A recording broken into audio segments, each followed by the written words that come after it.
More classified documents have been discovered, this time at the Indiana home of former Vice President Mike Pence. Lawyers for Pence say an aide searched Pence's home last week, quote, out of an abundance of caution. They said a small number of pages with classified markings were sent to Pence's home without his knowledge at the end of the Trump administration. Lawmakers are reacting to the findings.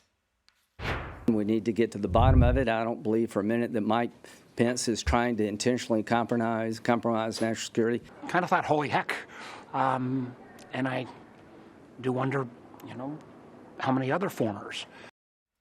Pence's lawyers insist the vice president did not know about the classified documents at his home until last week's search. So Larry Pfeiffer is joining us now to discuss this. He is the director of the Hayden Center at George Mason University, an intelligence policy organization. Thanks for joining us. So, as you can imagine, when it was discovered that President Biden had classified documents, Mike Pence had a little something to say about it. He spoke to Bob Costa about the classified document situation. I want to play some of what the former vice president had to say.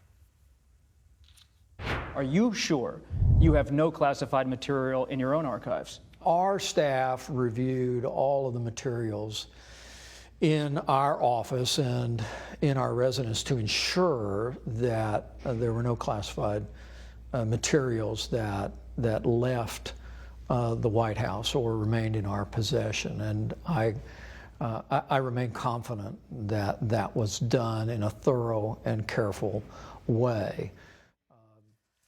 All right, so we know now that that is not the case. There were classified documents, and I don't know if it's good or bad that he didn't know that, because you'd think you should know whether or not you have classified documents in your house and whether or not they're secured.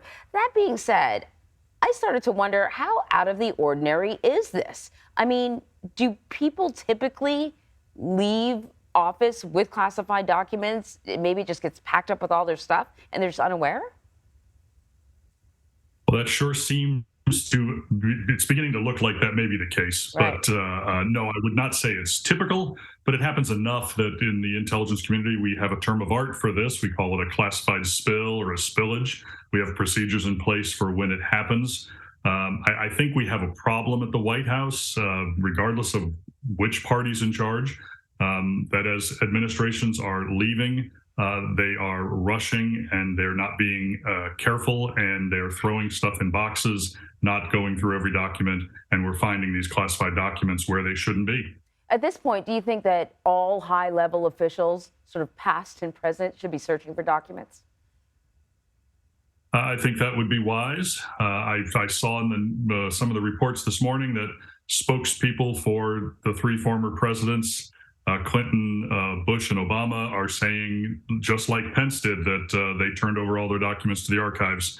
I'd be a little careful making those kind of bold assertions without having conducted the searches like Pence has done and like Biden has done.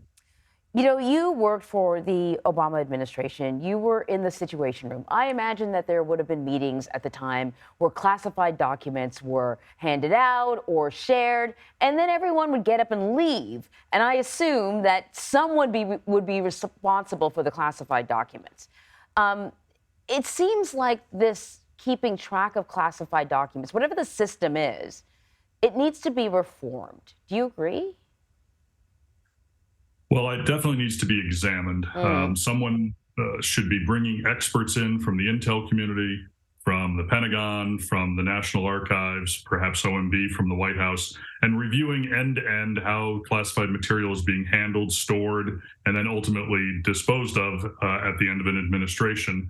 I imagine they'll find gaps, they'll find vulnerabilities that could be closed to then lower that risk that this will happen again. I don't think it will ever eliminate the risk, because human beings are involved. People make mistakes. People walk out with things. People shuffle their papers together, particularly when they're operating at that very high level. What about, going digital, putting most of this stuff in a digital format that, I don't know, maybe has an expiration, so you don't have access to it forever? Well, clearly there's room for greater use of electronic documents. I think we're facing a bit of a generational issue. I think we have people who still feel most comfortable using paper documents. There are some things that are just better done on paper, graphics, large maps, things of that nature. But I think a greater use of electronic documents could help minimize the risk. I think also if people would dispose of the records throughout an administration rather than waiting until the end of an administration, you don't always need to keep the paper for the entire time that you're working on a portfolio. Yeah, great point. Larry Pfeiffer, thank you very much. Thank you.